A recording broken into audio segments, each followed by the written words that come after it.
Welcome to Portals of Perception. Today we are in conversation about the human journey and the three journeys inside the greater human quest to make a higher contact, to connect with Source, to realize purpose, and to find a higher communion. Inside these, there are 1,000 or 10,000 different ways to apply ourselves, and each person's journey is unique. So our inquiry seeks to appreciate the archetypal patterns of the human journey. Together with Kyriaki Nicandrou from the Portals team, who inspired and helped write the three journeys, we are here with three creative authors. They each bring their unique perspectives and journey mapping. Tucker Walsh, you've been on a quest to decode the intentional communities of the future. You're leading several new communal projects, and you're writing about the healing journey, along with building a generative embodied lighthouse for the future. Tim Coates, you're publishing your blog Towards a Life Well Lived, where you integrate mystical, philosophical, and practical wisdom and insights about joy, meaning, belonging, and much more from a lifelong journey of reflection. Holly Woods, you are a purpose activator, entrepreneur, system consultant, and catalyst, helping leaders become the most alive, emergent, and embodied version of themselves. And you are the author of the bestseller, The Golden Thread, Where to Find Purpose in the Stages of Your Life. Welcome all. So I would like to take a moment to establish two core premises and then bring your voices and initially make your initial comments, and then for us to free range and build on each other. The first premise is that while humans embarked on the quest of purpose and meaning and higher communion throughout the ages, we are now engaging in this inquiry in a new context and inside a new scenery. For a brief moment, towards the end of the 20th century, the epochal progression that we like very much to trace here in Portals was thought to have reached the end of history, at least by Francis Fukuyama and a few others. This was quickly revealed to have been a false analysis, as postmodernity revealed many crisis points and in recent decades brought a rapid breakdown of the global operating system. So whilst this drama is unfolding on the exterior, if you like, on the geopolitical global theater, the interior quest rapidly evolved through this initiatory crucible to include integral, meta-modern, and other new emergent stages of development and possibilities. So while some of the archetypal natures of the human quest in all the many facets that we are exploring are eternal, the exterior and the interior scenery and context are evolving. That's premise one, and in many ways is the catalyst as to why we wrote this article. The second premise is truly the architecture of the three journeys. Journey one, the escape from the imprisonment of one's conditioning to contact Source, a source of illumination, source of new knowledge, some place, communal or a teacher where we can discover a greater new self. And with it, the identification and the intoxication traps and more that we didn't actually cover in the article, including all the compound dynamics that emerge, including the shadow elements that emerge in that encounter with Source, and that can then lead us into journey to the travel back to the point of need, the point of pain, the point of struggle, returning, if you like, from the metaphorical or real mountain to that place in life. And we describe that journey as the ensoulment journey, which we propose is a process where we ensoul ourselves by choosing to embrace a new operating system. And thirdly, that as we engage with this journey to the ensoulment, we also give birth to a third journey that we call the spiritualization, where this time we ascend again, but not as rescuees, but rather as volunteers in service of the human cause. And of course, the idea is that we go through these journeys many, many times, and sometimes all three journeys all at the same time. And we propose specifically that, considering premise one, that one of the elements of the ensoulment and the spiritualization journey is the idea of the unlocking of the noble human essence. That nobility, perhaps even royalty, in the new context, it's now current with the death of the Queen, in the new context, they are not associated with bloodlines, but they're really an expression of the luminescent properties of the spirit, revealed through our own personal journeys, and especially when we choose to engage in service of the human cause. So these are really the two premises, the current context and scenery, and that archetypal articulation of the journey. So with that, I would like Tucker to invite you first. You've written with several insights. Would you like to make some general comments and then build whatever you feel like building, including the insight about the healing journey? So please, Tucker. Sure. Yeah, thank you so much, Aviv and Kiriki. First, I just want to encourage anyone listening to this or watching this to go read the article. It, for me, had a psychoactive impact, and I sense it will for many others. It really, when we read a story that we see ourselves in, it can actually change our relationship with ourselves and with life itself. And this article has a quite high potency and possibility and potentiality for doing that. So job well done, and I'm honored to be here. A few moments before the call, I was just remarking at the timeliness of when we're having this conversation.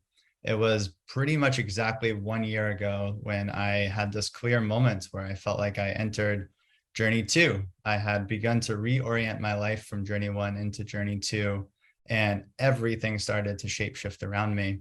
And Aviv, this is around the time when we actually first were introduced and we had our first conversations. And in many ways, I feel like you were a mentor that came into my life, that was helping to guide me during this moment of transition.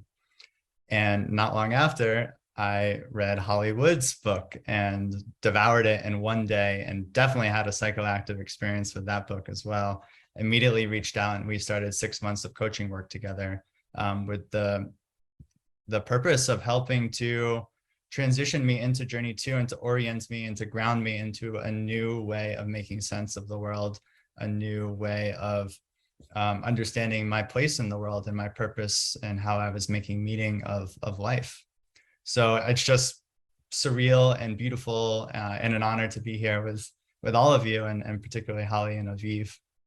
I'm also in this moment where I just moved to Austin, Texas 2 weeks ago. And a big part of that was beginning to really want to shift and ground into a place where the seeds for journey 3 could begin to be not just planted, but begin to sprout and emerge.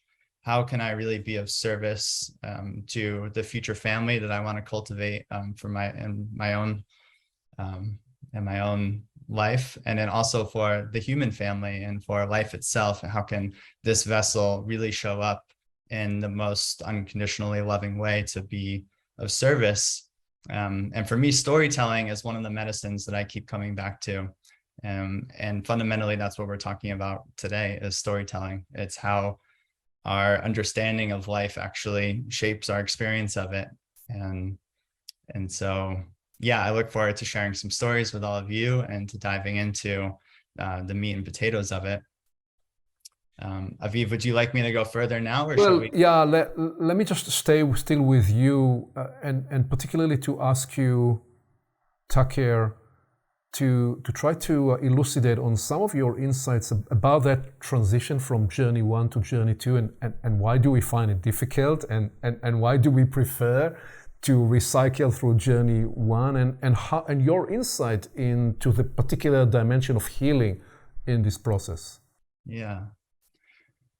Well, first off, to move into journey 1 is an extraordinary accomplishment. It is a grace, and this is my perspective. It's a miracle. Many people don't have either the structural systems and support, or the privilege, or the life circumstances that enable them to even fully move into something like journey 1, which is when we can really focus and prioritize on healing from the inside out.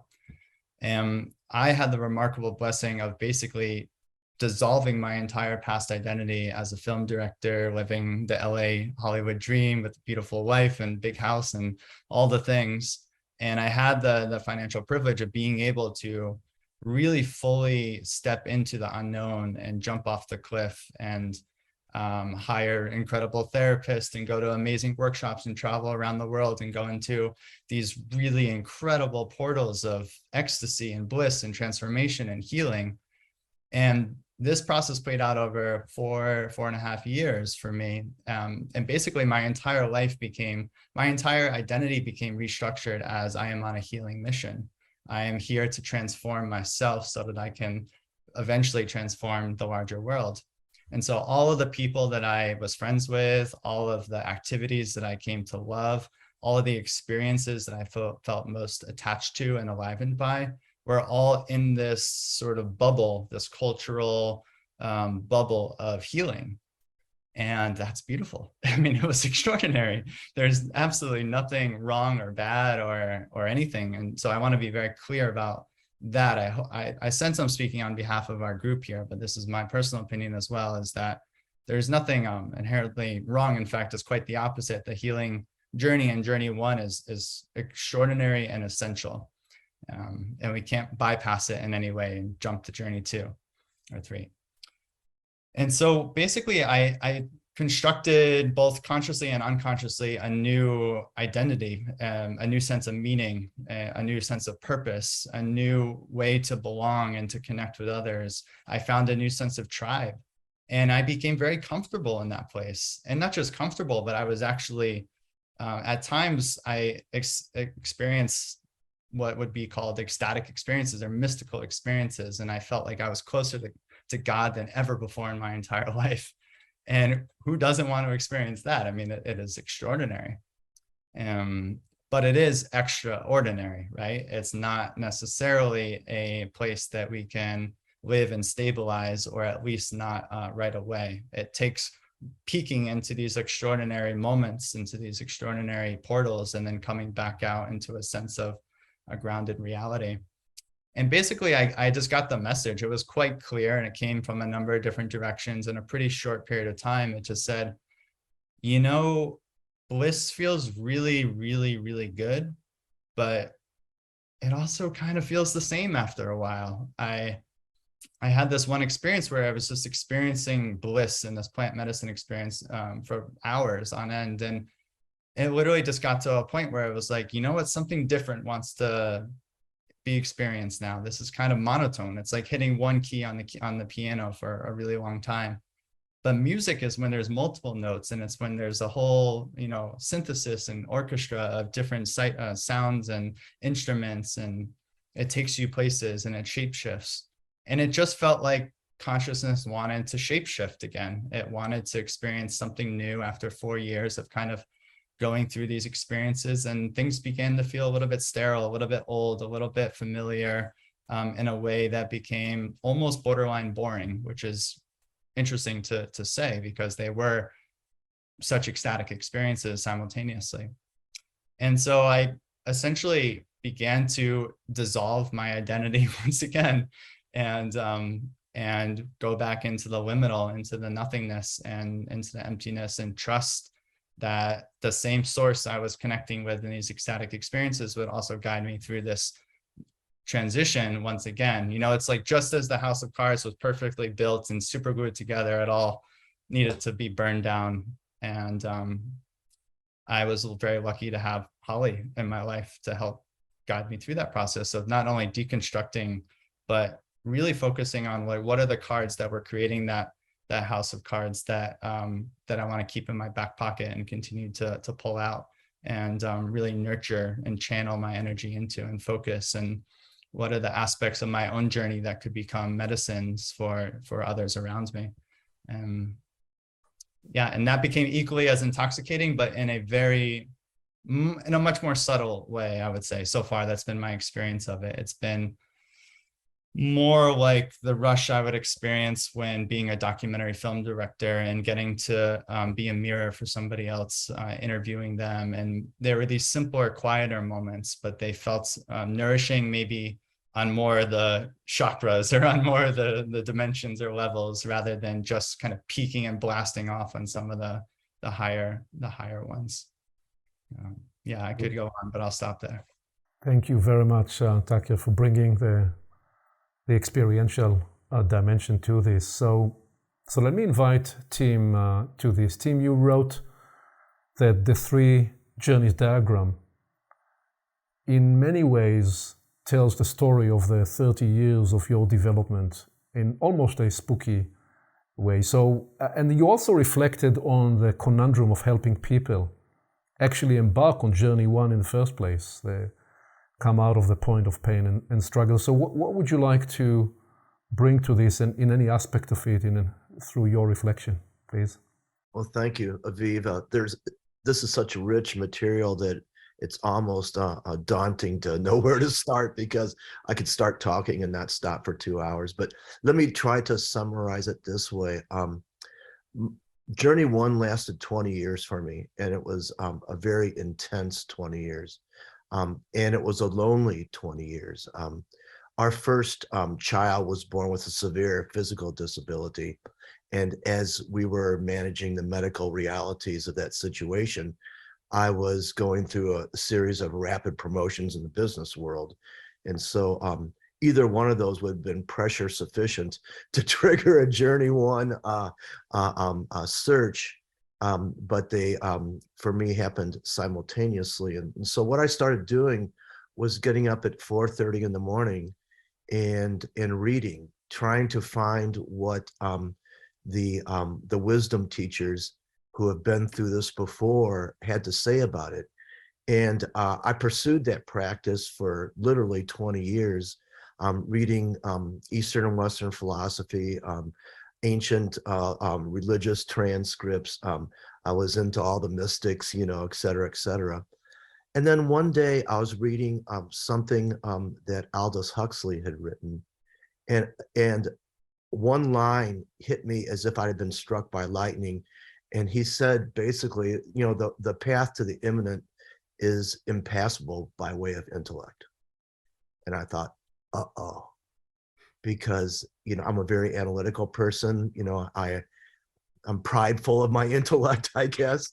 And all of a sudden, I had to admit that after 20 years of journeying, I had not found the way. And here was this other journeyer telling me that, what, not only have you not found the way, but the way that you're on is impassable. And so from that moment, and I can't remember how I exactly got into it. I wish I would have had a coach. I went into, I guess, more of a mystical approach myself, and got very deep into meditation. And what I really identify with the journey, Kirky, and that you and Aviv have written, is that when I first dropped in, after a lot of practice. It was unexpected, and it was so powerful that I couldn't go to work. I had a number of very important meetings that day with very senior people, and I just didn't go. And I just sat in that awe, in that kind of that non-dual experience for I don't know how many hours. And I considered, not coming out of it. I thought, wow, I mean, this is possible. And I thought at the time that I'd discovered an alternative or an altered state. I didn't realize that this was actually our natural state because I had painted so many layers of self over, that natural state. But and after being in that state for several hours, I thought maybe I won't be able to come out. So I started to become frightened, that, can I resurface? And so I'd say for several years after that, I became both identified and intoxicated with that state. And I thought I'd found something, and I had this diamond that, I was holding in my hand. I could go into my little special place, and it was legal, and it was more powerful than any drugs I'd ever done.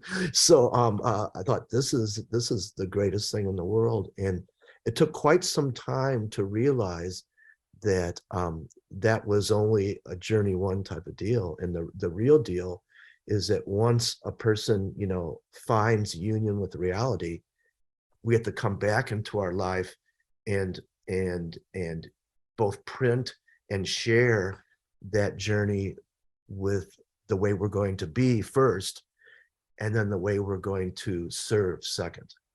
And so the second part of my journey was really about how am I going to be in this new way? Like it didn't seem fair, or it didn't seem right to, on one hand, be in your meditative state, and on the other hand, get upset by slow traffic.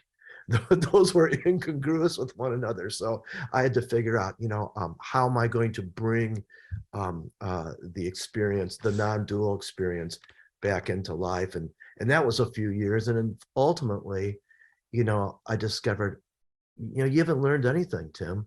All you've done is, discovered a new part of yourself, but you're still making yourself the star of the play. And that's completely wrong. And so it wasn't until, this wave of understanding came over me that it's not about you. Your life isn't about you, you're about life. And that was about the time I started writing about it, thinking that, this is something that has come with enough pain that I'd like to share it with others. So I can stop there for a moment. There's one more item I would like to maybe share briefly, Aviv, if I haven't already gone too long. I really resonated with and I don't know who wrote what, and maybe it doesn't matter, but and Kiriki's use of the quickening as a metaphor. Because, the issue I've always had with the quickening is that it's someone else's definition of life, albeit the mother is feeling the baby, inside her, but, it's her definition, society's definition. And I think it was you, and I can't tell anymore what were your thoughts or my thoughts, and it doesn't really matter, but I think we go through two quickenings in life. And the first quickening is when we realize that we're aware that we're aware. And that quickening for me, I don't know why, happened at age 6. I was playing with my friends in the front yard, and all of a sudden another bolt of lightning struck me, and I thought, I am me. What does that mean? And I just couldn't get out of it. I thought I must have been a really weird little 6-year-old because I was just obsessed with this I am me. What does that mean? So I think that's the first quickening. And I think many of us, I know myself for my first 60 years or so, stayed in that first quickening.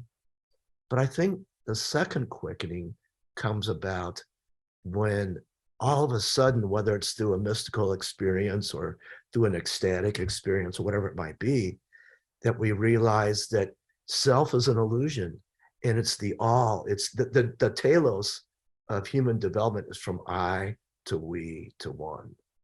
And as we move from I into we first, and then from we into one, I think a second quickening happens, And all of a sudden, everything looks different. Life is different, being is different, death is different, everything changes. And I felt that you captured that in your write up. Even though it wasn't very long, you did an amazing job of capturing that. So let me stop there and give someone else an opportunity to. Thank you, Tim. Again, fascinating to integrate your own story and experience in this. So Holly, let me come to you, both in the context of your own personal journey, your own impression of that mapping, your work with people that you help lead, and the formulation that you develop. So you're kind of bringing 4 perspectives into this. Take it, please, wherever you want to take it. I have a feeling we could be in this conversation for years, and I hope that it's true, truly, because certainly it's why I'm here. And I think there were so many things that were formulating in my mind as I listened to all of you talk. And Tucker, thank you for those really kind, beautiful words you shared. I knew at a very early age that I came to live a purposeful life. I think I came in, whatever you want to call it, mystical, psychic. I heard voices really young. And, I'll preface with mine has been a very traumatic, difficult journey on purpose. And I do write about that in my book, that I've been blessed. And, I now know that as a blessing to have the many opportunities to experience, that journey to circumstance that required me to move past the earlier conception of self.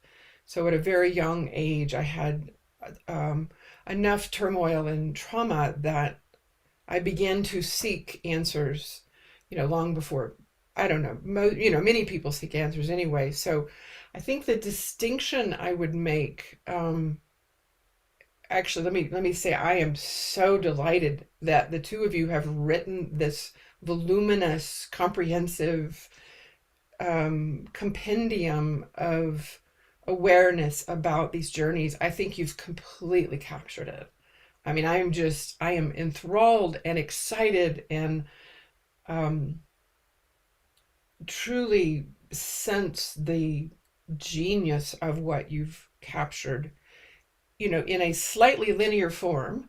And that's what I'm going to talk about, a distinction, and just knowing that these are the stages, these are, in my mind, my life's experience and experience with so many people it is the tone that we've needed to understand how this works. And my own personal journey and what I witness in others and what I've begun to articulate is that it is this continuous cycle over and over and over and over and over. And again, I think the reason I had the life I've had with its, numerous challenges and opportunities is that I was experiencing, the third journey at a very early age. I had to get really practical, like, how do I pull myself out of this in order to live? And so I was doing the three things like over and over and over again. And so I think the distinction I might make is that, or at least my awareness and my own experience, and it obviously might not be true for everybody, is that sometimes there are levels of the way we work through the journeys in order to end up at the most, the most useful next expression of us. My book, it really is about how we live purposeful lives at every stage. And, even early in childhood and adolescence, there are ways that we come into the world in an awareness of self, in an uncovering of the layers that keep us hidden, and then an expression that allows us to be of use in that context, given those developmental parameters. And so I am curious, as we continue to explore, what are the nuances of how I might do this journey at different stages. I think I'm really curious about that now. I'd never thought about that question, but it is, as I've shared with you, Aviv, and I know Tucker's seen it, is I developed a purpose flywheel, which was my best expression at the time, and it's since evolved even in the last year. But it was my awareness that once we get on this journey, oh my gosh, as Tim described, the ability to continue unfolding in our awareness of self and meaning, and more and more and more elaborated, and the courage to claim it, and its ability to be articulated and expressed in the world. And then what that looks like as we uncover the veneer of who we've been in the world, and how that allows us to express and build things and create gifts and our contributions, and then who we become as we literally live into that version of us. That we do that, in my own life, I've done it over and over and over.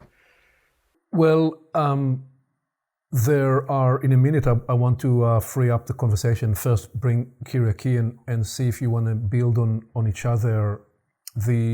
Just to the point where you, in your last comment there, Holly, it strikes me that those journeys and the iteration, whether we describe it as a spiral or any other visual that holds for us a map of moving through the different facets of the journey at different stages and through different expressions.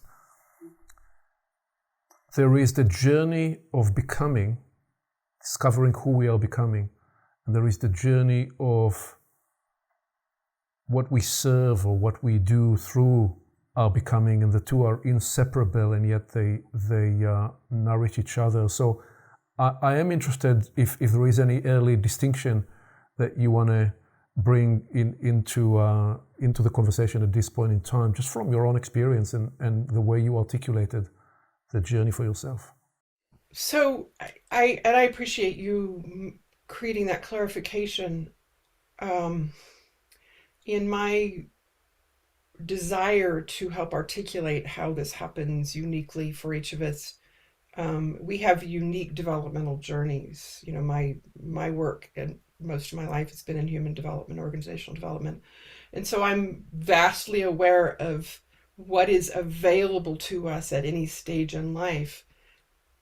And in each stage, we are becoming and being and then doing. So it's that in itself, as a form of human development, is an iterative process.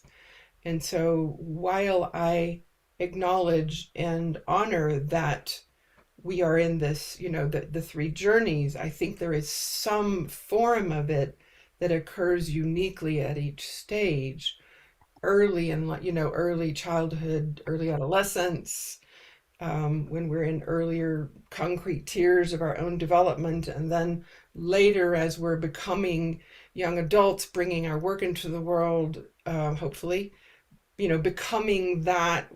There's another, I guess what I'm suggesting is that there's another layer of this that occurs at each of those stages. It would take me a while to describe the specifics and parameters of that. I've lived a very nomadic and synchronistic life, and I've gone where I've been pulled. And what I know from that experience is those experiences were each calling me into that next level, where I had to it's almost like I had to do the whole journey over again. Each time I went to a new place, like, boom, here we are again. And wow, I'm having to do this again. And, even in the later stages of my own journey and development, there's always a requirement. I think I'm hesitant to suggest that there is either a post-healing or a third journey that's independent of those other two. And I would invite us to really also in this conversation be very clear that there is no end. There's no finishing completion, which the three journeys might indicate if someone didn't know better. And what a delicious opportunity that is. I don't say that from a depressing or disillusioning perspective, but oh my gosh, I get to become a better version of myself still, even after all this. And so my work with people, sometimes what I'm experiencing is that either end of phase, journey 1 or end of journey 2, there's always this, oh, thank God, I've finally arrived someplace that I can claim and feel good about and, move into the next thing. And there's almost always a sigh of relief. And I still feel stuck. I'm not quite there. I don't know what's next. And so that sense of righteousness, there are many words y'all use in talking about the entrapments and the artificial arrival, almost, of when we feel like, oh, I've done that now, thank goodness, we can get stuck. And sometimes I'll find a person who knows that they need help, but feels so good about what they've done and where they've arrived, like, nah, I don't need anything. And I think that more we become completely eternally receptive to learning, growing, evolving, still bringing in, like pulling buckets out of a deep well, there's always another version of nourishment that would support us to move to the next level. I certainly experienced that in every stage of my life. So, well, thank you, Holly. So just building on this particular awareness and invitation to recognize that this journey never ends, I'd say that one of the dimensions of this awareness for me has been that, so if you for a moment, just again, a very simplified way of looking at the human journey, if you embrace this idea, this construct that you're here to receive a certain lesson or to work through a certain pattern. And I have realized in my early 50s that one of the core patterns in my 22 to 52, through different theaters of life and experience, was that I time and again produced for myself a particular pattern. The pattern was one of impossibility. So I'd literally create for myself either a financial impossibility or a circumstantial impossibility and have my back to the wall to unleash for me extraordinary innovation and creativity and willpower to facilitate breakthrough. So then I said, okay, now that you've created for yourself an abundance in your life, can you actually embrace a new pattern? And I realized that it wasn't so easy. It really wasn't so easy. And what I've come to realize, and I'm going to again make a general abbreviation here for a shortcut, kind of a heuristic, I'd say that 80 or 85 or 90% of the population never really graduate from the initial pattern that they showed up to encounter in life. It means they're recreating with different relationships in different circumstances the same challenges that they've produced for themselves before, just every time it's more painful. And then you have the 9% that actually transcend that pattern. But this comes to the point you're making, Holly. What do they discover on the other side of that pattern that they graduate from? That there is a new pattern that they need to embrace. And then you have maybe the 1% or the 1% of 1% of 1%, who you could say, get in touch with the source code.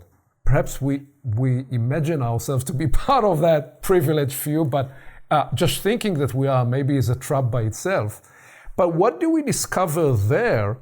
We discover there that even when you graduated from 1, 2, 3 patterns, you're never free from the human journey as long as you're in the flesh, because at every stage, as you were describing, there is a new entrapment and there is a new set of challenges. And you, as Take was describing, you need to dissolve whatever new identity you constructed to rebirth yourself anew. And Tim, as you were describing, you get to move again through the I, we, and the totality of the universe and life as one unified reality. And you go through these journeys every time with a new elevated awareness. So just some of what you all quicken for me as I receive your transmissions and the richness of your living experience.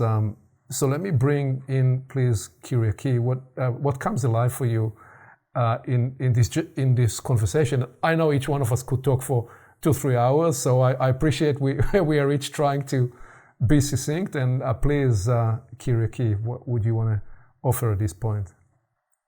Yes, it's very interesting what each one is adding to this conversation. And I want to say also in relation to what Tucker said, that the phase of escape, it's really important. And maybe not all people today, have the circumstance to, let's say, go to India or to Latin America or have a big escape, let's say, from their everyday life. But still, there can be other ways, maybe meditation, maybe going into solitude in a forest, maybe joining a community that is different, let's say, to the paradigm of working, studying, working, and going and having a drink, let's say, which is nothing wrong with that. But I'm saying that there are other ways of escape. And it seems that our wish in everyone, really, there is a wish to find one's calling. I see it in young people. I have 2 adolescent daughters, and I see the wish in this generation to find their calling in spite of the media and all this, social media, and the fact that they've been stolen of their time in a way. I think this is a very ancient line that we need to escape in a way, maybe with friends, but definitely at a certain point there is a solitary moment that we need to face, where we are tested, where we need to be tested. I see, in all the myths, in all the great prophets, there were the temptations, there were moments. Maybe they are the shadows that we need to dissolve in ourselves. You were saying also in your stories, team, and Holly. And we are being tested by life, even in our successes. The next day something happens, life slaps in the face, and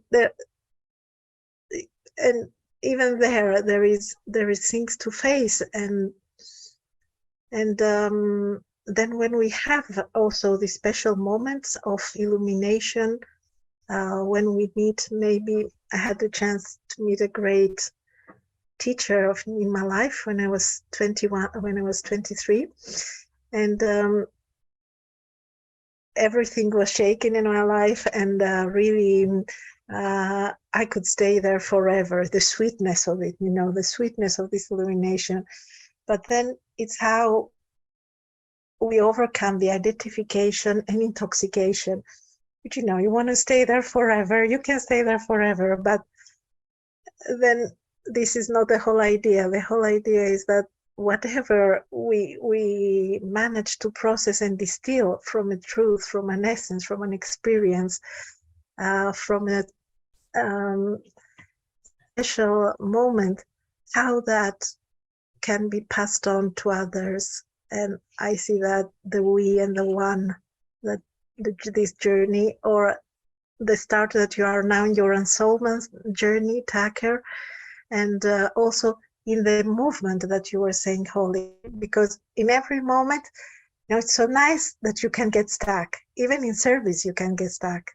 Even in service, you can do teaching and do nothing else in your life, and that also can be limiting.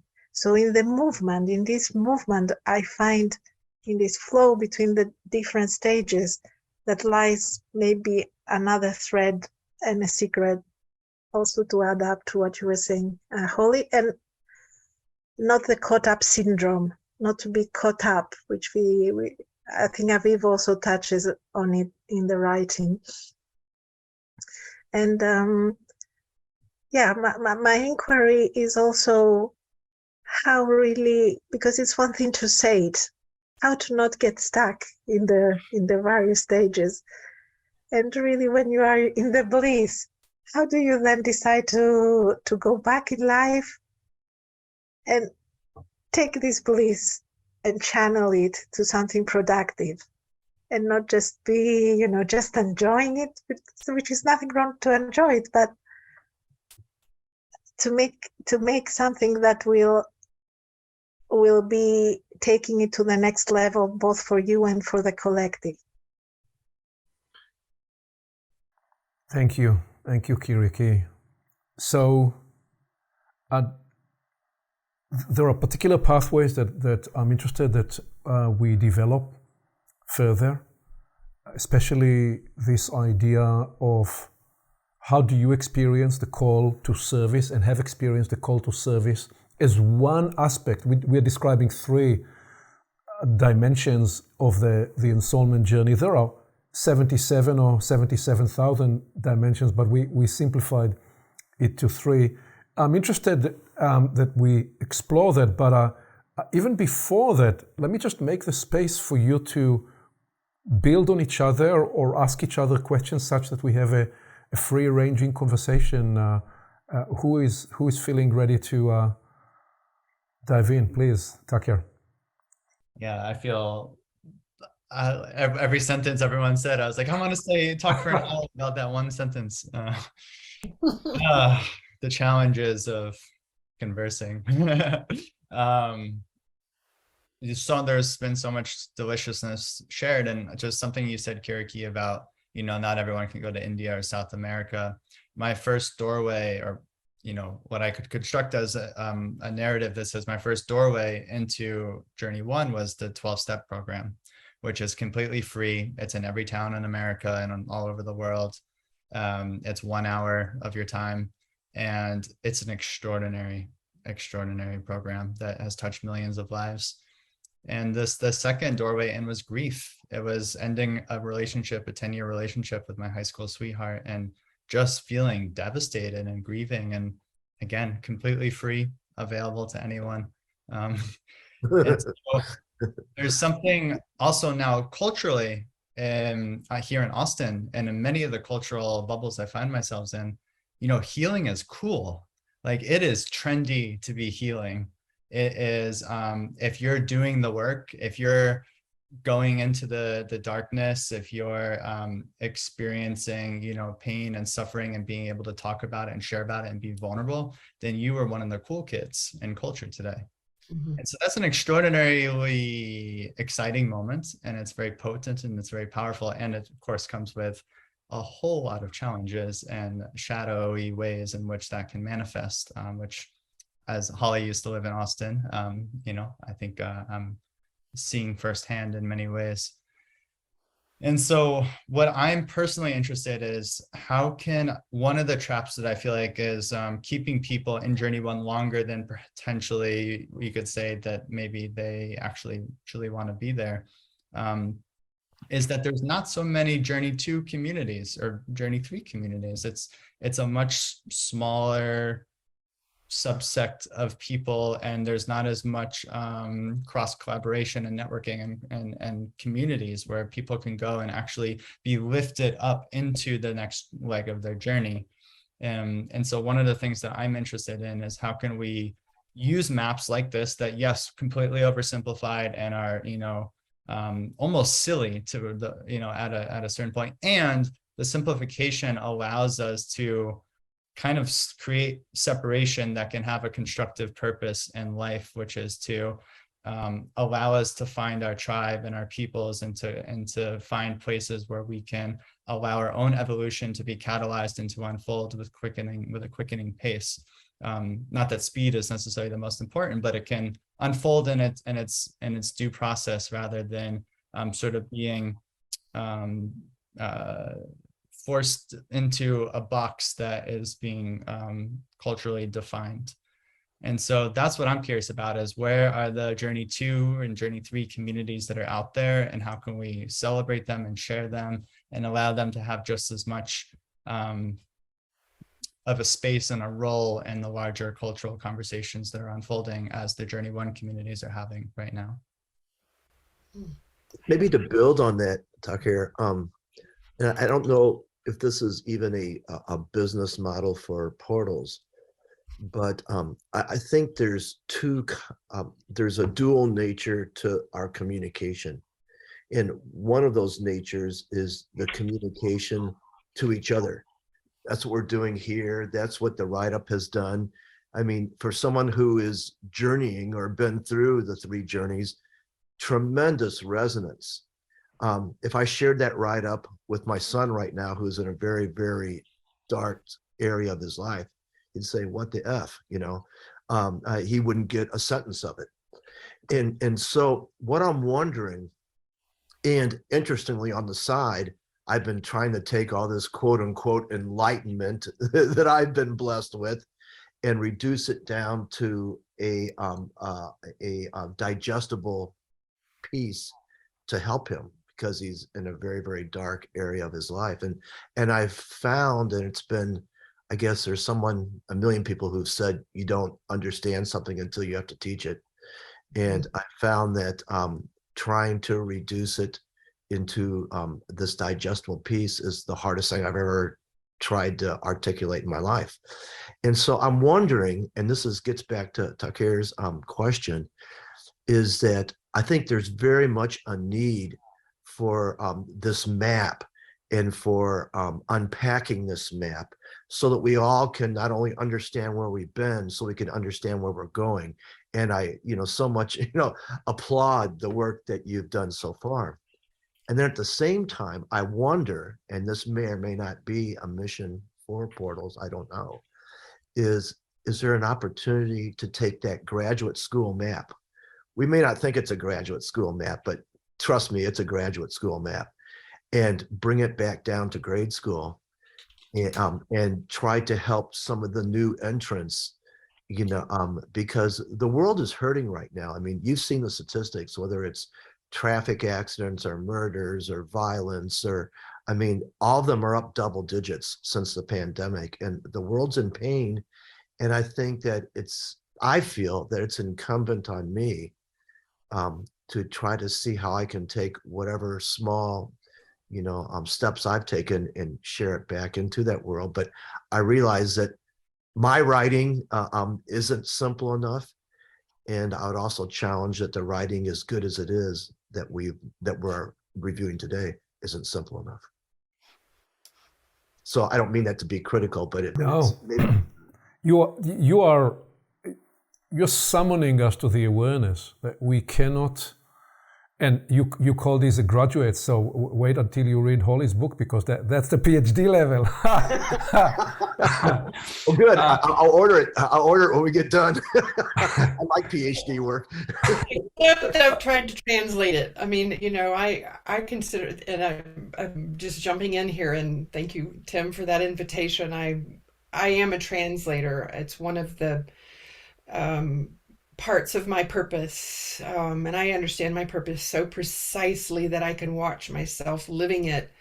So I'm, as a bridge from the esoteric to the practical. I think it's why I'm called to work with leaders and entrepreneurs and, innovators who literally want to bring something into the world, but don't know where to start.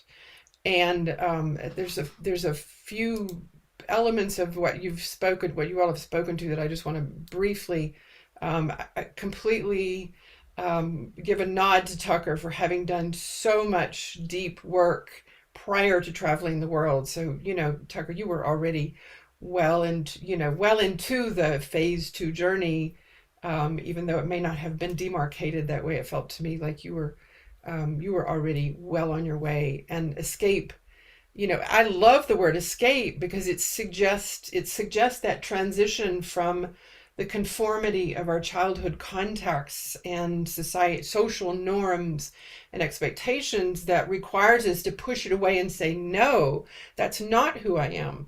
So it really truly is an escape from a preconception of self and who we are being in the world to, I have to go find it. I don't know what it is. I don't know who I am, what it is, and how it's going to look. And so we really do have to throw off the conventions of early childhood, and that's not just a developmental stage; it's a spiritual journey. And it looks so different for each person. I did it right in the heart of my hometown.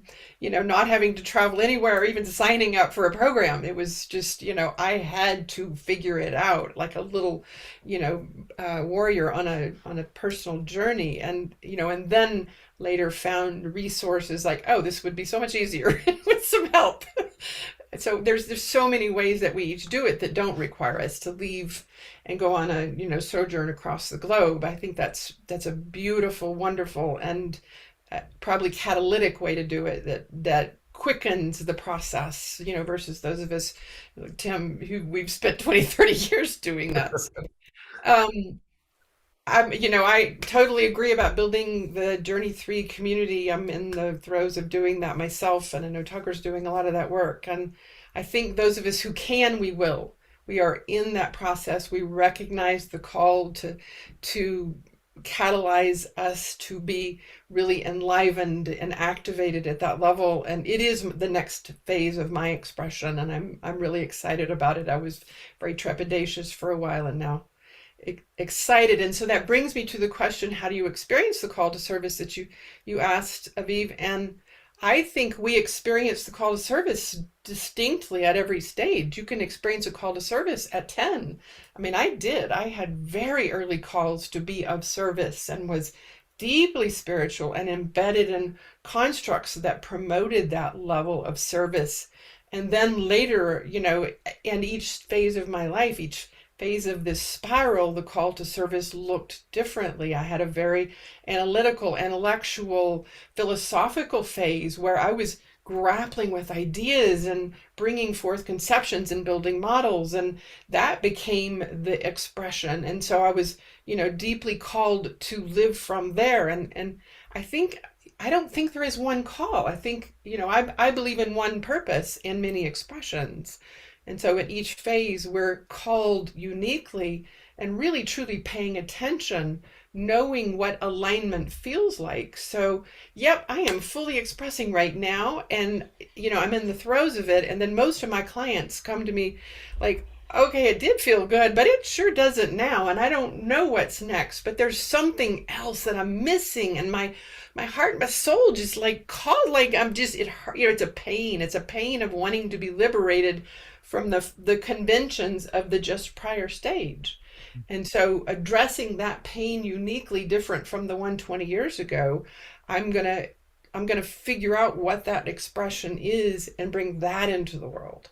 And so I would request that we perhaps not talk about one call, but many calls in a lifetime, in order for us to continue to develop and bring our greatest, newest, shiniest self to the world in order to offer that. And I think that also speaks to the how do we, not get stuck. It's just really truly listening. Oh, there is actually something else that wants to emerge here. So inside this, Holly, you are, if I hear the nuance in the way you tell the story, the whatever new call to service often shows up or is accompanied with a sense of liberation. Because really what the sense of serving, whatever it is that we discover that we are called to serve next, is really a new birthing of who we are becoming, inside of which there is a sense of liberating ourselves. And you're saying, and inside it there has to be a letting go and a release of whatever it was that we held before as a map, as a construct, as a sense of ourselves. Yes, in essence, and another way to look at it. So, a birthing process is one metaphor. Another metaphor truly is that version of me already exists, and I have to be ready to meet it. So I have to have done the work to liberate the entrapments in order to be truly vibrationally aligned with that version of me that is truly out there, and I'm just walking the path toward it. That's the reversed imagery. I've often felt into that in what for me became the Michelangelo David inside the rock story. Am I prepared to enter the experiences that will help chisel out of me the parts that I no longer need, because they will reveal the David that's locked in the rock. So I don't need to create David. I don't need to fetch it from anywhere else. It's that David is the babushka latent within. If I can actually let her reveal herself through my next leg of the journey. Please, and anybody, what would you want to, what's coming alive for you as you are in the conversation that you want to offer by distinction or by inquiry or by experience, please? What's coming up for me is just, I was a documentary filmmaker and did projects about the opioid crisis and just beautiful human stories from all over the world. And I mean, I couldn't imagine a more beautiful way to have been of service to the world, to the collective evolution of humanity than those 10 years as a filmmaker and photographer in my 20s. And I remember when I went to holistic psychiatrists, he said the number one time that people come to him is after they win a major award. And he lived in LA. And so he saw a lot of, people like me kind of burnouts from the film industry where they're like, well, I was doing the thing that was my heart and soul and brain were all in it. And I was doing it and it was amazing. And I was being rewarded. And I do feel good about what I was doing. And now I don't. And sometimes it happens. There's a moment of clarity, or it's actually a moment of unclarity, of confusion, where all of a sudden it's not working anymore. It's like that moment when, you're growing up as a kid and you try on one of your shirts and all of a sudden the shirt doesn't fit anymore. And you're like, wow, I must be growing. I don't notice that I'm growing, but obviously I must be growing because my shirt doesn't fit. And and so even if someone, is let's say a bus driver, right? Like maybe their evolutionary soul potentiality purpose is something around, helping people get to where they want to go. And that's the gift that will keep on showing itself in their unfolding throughout their lifetimes, throughout where they are, the spiral where they are in their different stages of the journey. And so I think in a way, there's a perspective that could say that everyone is living their purpose right now. And that is a miracle and it's beautiful. And it's just pure goodness and perfection in action. And then there's another perspective to say everyone is living a version of their journey. And there's other journeys that could shape shift the collective evolution in ways that would create the world that we personally desire to see. And then we can create maps and programs and stories that help bring people on that journey. And both are beautiful perspectives. I try to hold both simultaneously, both for other people, sure, but also for myself as a way of compassion and self-love and letting go and surrendering, and also wanting to be a creative human life force energy animal that wants to express itself and to continuously shapeshift and evolve. So yeah, I recommend attempting to hold both as best as we can. Just staying with you for an extra moment there, Takir, because as I said in the opening, in the premise of the current context and the bigger scenery, we are mapping those stages and phases of the journey. There is also the awareness and the realization that today's generation, the people that are now in their 20s or 25 or 30 or 35 and so on, they're experiencing whatever it is that they're experiencing, some of which is strictly to do with their age, and some of which is so very different from how I experienced my 20 and 25 and 30 and 35, because the world is so very different. Not just because there was no social media when I was born and raised in a kibbutz, even though the kibbutz, you can say, was one hell of a social media experience. That deserve its own exploration. But I am interested to ask you, first Takir and then everybody, and this is, Holly, maybe an area where you have more insight from your work, about the 20 to 40. which is kind of and today 20 to 40 is probably 4 generations, because I think we are now every 3 or 5 years is a generation. So when you map those generations, Takir, and you are in that category in the networks that you encounter, what comment would you offer to these 2 steps? First, actually, as you the first thing you said, waking up to the possibility of a journey.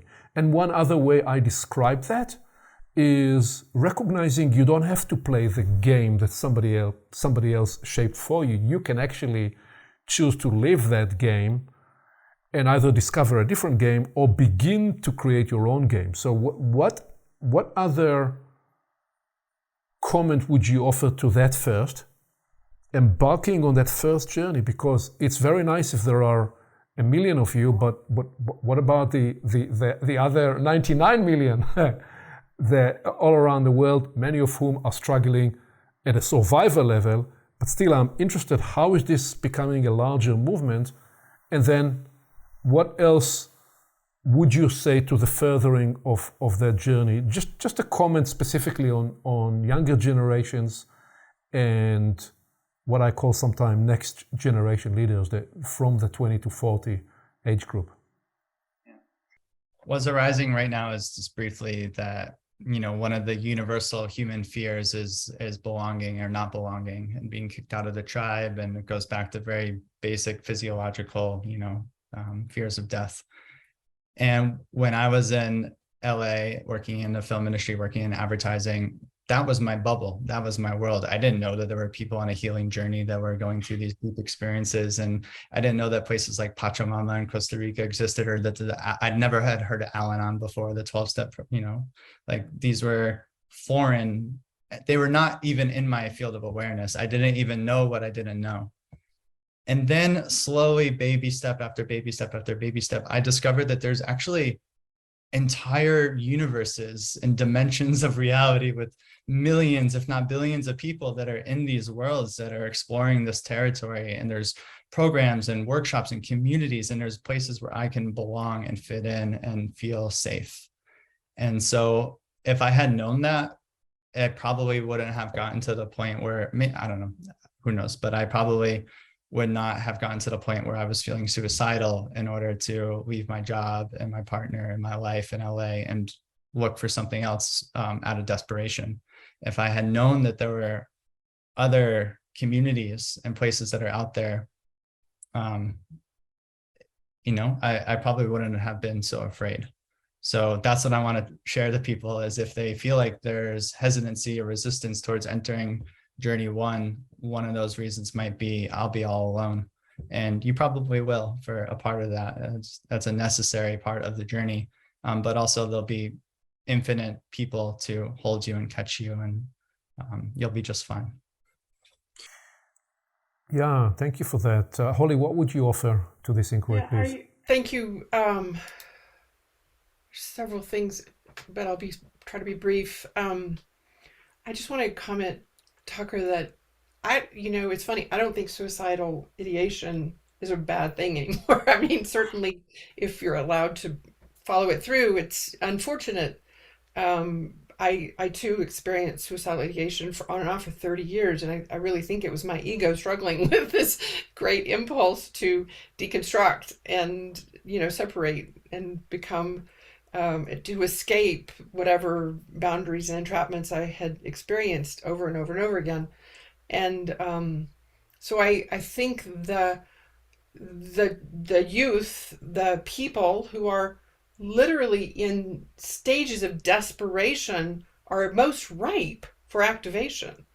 And we often think of them as, lost beings. And I would say they're on the verge of being found. It's obviously a filter that we put on mental health issues, but so I think there's some metamorphosis in our society that we ought to encourage, that those who are most struggling are actually the ones who are almost there, and certainly now post-pandemic, I call myself an evolutionary anthropologist.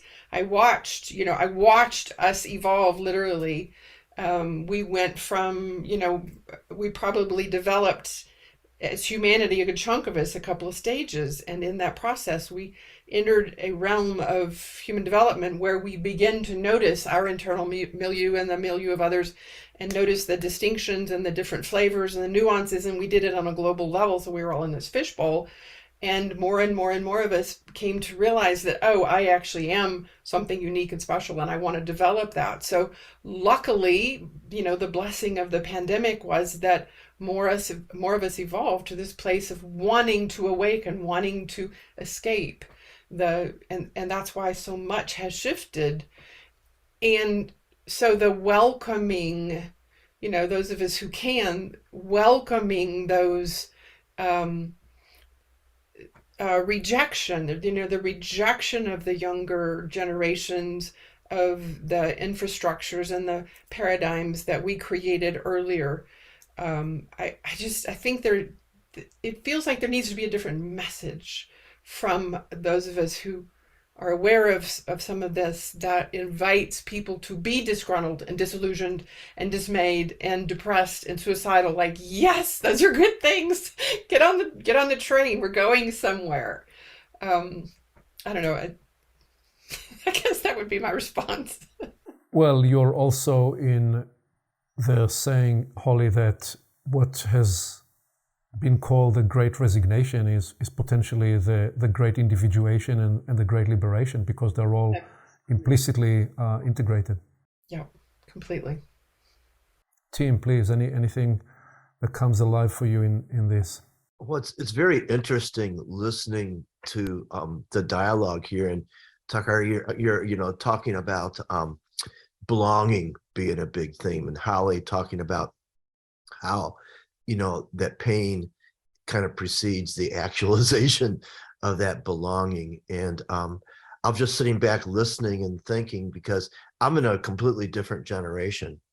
I think there's broadly two stages of life. There's the I am stage, which I think most of you are in just because of your ages. And there's the we are stage, which is kind of where I'm at. And it's not an evolutionary difference. It's just that, you've got 40 years to live and I've got 15, and so you tend to look at life differently depending on the stage you're in. And what's going through my head as I listen to the dialogue is the importance of realizing the different places that everybody's in, and appreciating those places and helping those places become nurturing in their lives. So this isn't about teaching where we are at, or where as individuals. It's about helping people wherever they're at find their way. I guess that's what's going through my head. Yeah, you're giving some of us the credit that we are younger than you think. Well, I didn't include you, Aviv. So no. Yeah, and now we embrace the compliment of being young into and youthful into our advanced stages in life, and that's awesome. Well, it feels like we are ready to make a kind of a closing round with any comments, any thoughts, any appreciations, any notations, not by way of lending the conversation, but really by way of making our own, one to each other and to anybody who is in this conversation with us, a departure note or an invitation for next steps or for the future. Please, and any one of you who would want to offer if not a closing, a parting comment. I wanted to say, also inspired from the conversation, that it isn't what I feel coming from all of you is that we are like open flutes, where in order for the music to pass, we need to let the breathe out and the offering of whatever we experienced and connected with.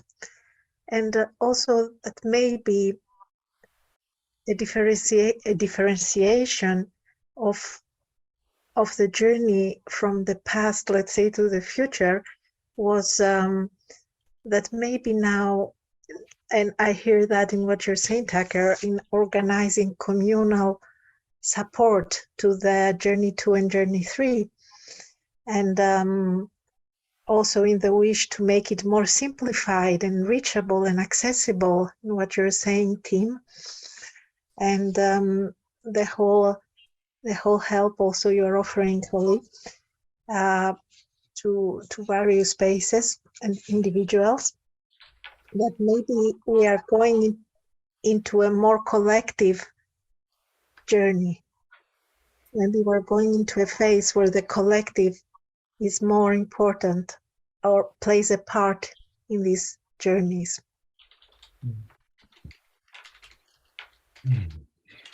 Yeah, I very much resonate with that. I think that Ken Wilber, I'll credit an unpublished manuscript that I was able to read, used the words that I've never forgotten, and I parrot them a lot, is the miracle of we.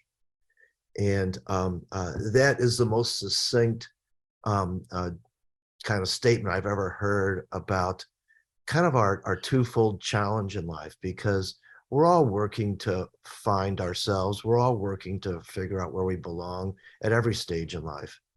But as we work through those things, there's another aspect. I mean, there's our agency and there's our communion. And our communion is action through the miracle of we. And I think that understanding this journey that you've brought to light and that this conversation about is one more way to really understand that part of us, which is communion, and that journey we're all on that searches for greater levels of communion.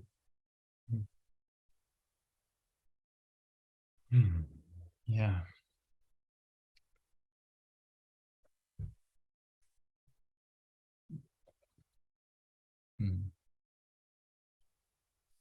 Just thinking about, community and communication, even just those two words are so similar, right? Yeah, I guess if Holly's the PhD and Aviv and Kyriak are the masters, I feel like my writing on Medium is maybe the high school. It's a high school targeted, and I do that very consciously in a way of like, how can I really take the complexity of basically everything that's ever happened in all of time and space and all of infinity, and then boil it down into a story that can, touch people's brains and reshift their mental models, but also just kind of open their hearts and maybe even like hit them in the gut a little. And that's what I keep coming back to, is, just creating experiences that, regardless of where one is in any given map or journey, their hearts open a little bit more, and their soul feels a little more stirred and awakened and activated, and their minds feel a little more expanded and liberated and open. And I feel grateful to have experienced that in this conversation with all of you. And I hope that we were able to provide some of that for the viewers. And I look forward to cultivating this community between us and seeing how we can continue to refine our communication in a way that can be purposeful to all of our lives and the collective unfolding as well. There's got to be a documentary film here somewhere, isn't there? Hitting me in the sore spot. I know. I'm working. Holly, any parting thoughts from you? Just one. There's a lot of a lot swirling here, but the thing that I come away with most distinctly is this notion that there is more than one unique experience of call to service. And I'm so delighted for this awareness, because I do hear people in the pressure to get the call, like to get the call right, because I have one and I have to implement it and execute it and like bring it in. And that's just a ton of external orientation versus the call that lives within me can live in so many forms throughout my life. And yes, unique to me, but I can express it in so many ways. And I love this notion of that is an illumination for me to think about how to message that differently than I currently do. Because I talk about it, but maybe not in the right way. So I appreciate that. Wonderful. Thank you. One of the most, one of the kind of moments that I treasure most throughout my journey are the moments where something was birthed because of a need. And often it's in a conversation, either with somebody I love or with a client or a variety of situations. And there is a moment I remember and often models and maps appear in that, and some of them I then refine and they become core models. There is one I've never fully, never wrote about actually, but it was a special conversation. Our son was completing his high school, and we had this conversation, and he was going to go to the University of Washington. And out of the blue, I heard myself describing that the game of life has 10 different rungs. And you could choose to play at any of those 10 different rungs. And I said, the lower rung is probably survival. And then there is a step above that and a step above that. And a step above that, you will really go and chase a corporate career and try to climb up the ladder. But then somewhere around rung 4 or 5, it doesn't actually continue in that linear way at all. And you want to appreciate what is on the 10th and the 9th and the 8th rung, which is whatever way you will choose to describe being one with your purpose and the universe. And then I said to him, but the biggest challenge is somehow connecting the upper rungs and the lower rungs. And that's the body of work you get to do around those 7, 8 rungs, because that means you find a way to integrate your life, your financial needs, your relational needs, and whatever you felt deepest in your heart. And I sense that in many ways, we are forever in this search to connect the higher, whatever we will associate with this, communion, purpose, meaning, and the reality. And Tim spoke to it in different ways. So what is arising for me as we learn this conversation is the realization that through each one of your experiences and the brilliance of the awareness that you birthed through your journey, there is a realization that each person is both a partner to life and sometimes in rare and profound moments a causer not just into your life, but a causer into the circumstances around you, and possibly a causer to the bigger story of life. And this sense that there is a dance of partnering and causing with life, with the universe,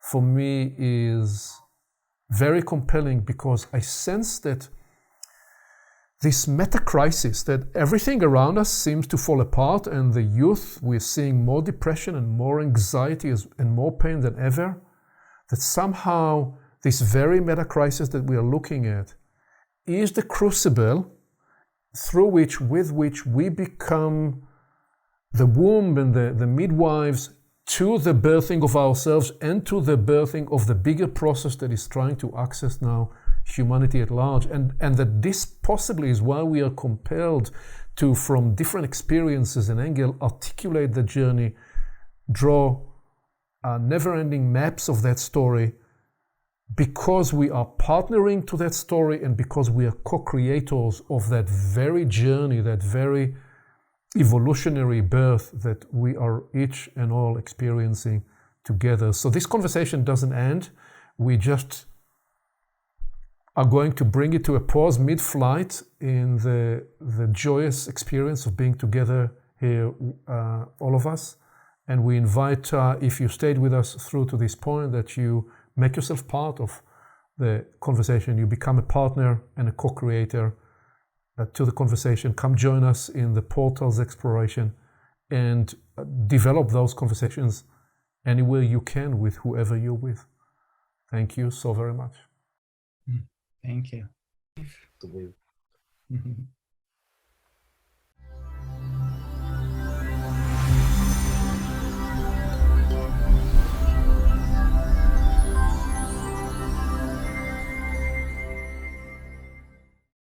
Along with our website at portalsofperception.org, Portals is also available on YouTube and on all podcast platforms, as well as social media. You can become an active member and join the conversation in community events. And you can help us get the word out by liking this content and by sharing it with your friends.